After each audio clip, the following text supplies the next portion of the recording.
मैं trainer Yogi Yogendra, motivational speaker, career coach और corporate trainer, आप सभी का मैं स्वागत करता हूं आपके अपने चैनल ट्रेनर योगी योगेंद्र में। माय डियर फ्रेंड्स, ये शून्य क्या है? शून्य, जीरो, जिसको जीरो बोला जाता है, ये क्या है? इसको समझने की अगर हम बात करें माय डियर फ्रेंड्स, जैसा कि हम जानते हैं कि विवेकानंद ने शून्य पे भाषण दिया था। शून्य क्या है? शून्य हमारा अस्तित्व है, शून्य हमारी ब्रह्मांड है, हमारा आकाश है, हमारी पृथ्वी है, सब कुछ शून्य है माय डियर फ्रेंड्स। जब इंसान शून्य में चला जाता है तो पूरी एनर्जी को एफर्ट लगा पाता है, पूरी ताकत वो लगा पाता है। जब तक बहुत सारे द्वंद्व माइंड में चलते हैं, बहुत सारे विकार माइंड में चलते हैं, तब तक इंसान डिसीजन सही तरीके से नहीं ले पाता।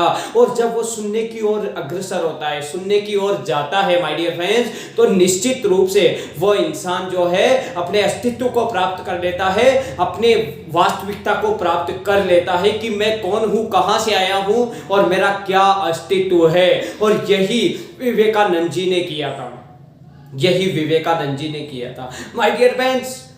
हम उस शून्य की ओर कैसे जाएं, उस शून्य की ओर हम लोग कैसे अग्रसर हों, ये सभी जानना चाहते हैं। सब लोगों को शांति चाहिए, सबको खुशी चाहिए, लेकिन वो कहां से मिलेगी? वो आपको सुनने से मिलेगी। आपको सुनने की ओर जाना पड़ेगा। और वो सुनने की ओर हम कैसे जा सकते हैं? वो सुनने की ओर जाने का सिर्फ और सिर्फ जो हमारे पौराणिक आध्यात्मिक गुरु सिखा के गए, जो हमारे साधु संत सिखा के गए, जो हमारे वेद और पुराण सिखा के गए, और जो हमें आज भी हमारे पुराने लोगों के द्वारा बताई हुई चीजें याद आती है, वो भी हमें सिखा के गए। वो सिर्फ है ध्यान और मेडिटेशन।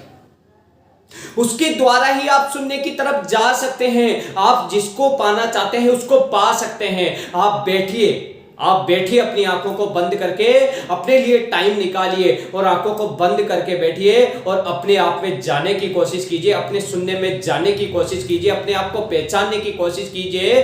दुनिया को हमने बहुत जान लिया, ये राम है, ये श्याम है, ये मोहन है। अब खुद को जानने की बारी है, खुद को सुनने की ओर ले जाने की बारी है माय डियर फ्रेंड्स। अगर हम खुद को सुनने की ओर ले जा पाए, अगर हम खुद को सफलता की ओर ले जा पाए, तो सुनने के बाद एक अंक जुड़ते ही माय डियर फ्रेंड्स वो जो है बड़ा अंक बन जाता है। इसलिए सुनने बहुत महत्वपूर्ण है जिंदगी के अंदर। अगर आप जिंदगी में कुछ बड़ा करना चाहते हैं तो अपने आप को सुनने की ओर लेकर जाइए। उस सुनने से आपकी सफलता की शुरुआत निश्चित रूप से हो जाएगी। आप किसी भी इंसान को देख लीजिए, चाहे आप विवेकानंद को देख लीजिए, चाहे आप महात्मा गांधी को देख लीजिए, चाहे आप रामकृष्ण परमहंस जी को देख लीजिए, किसी भी इंसान को देख लीजिए जिन्होंने भी बहुत बड़ा कुछ किया है, वो सुनने पे जरूर गए हैं। इसलिए अब आपकी बारी है, आपको सुनने की ओर अग्रसर होना है। जय हिंद, जय भारत।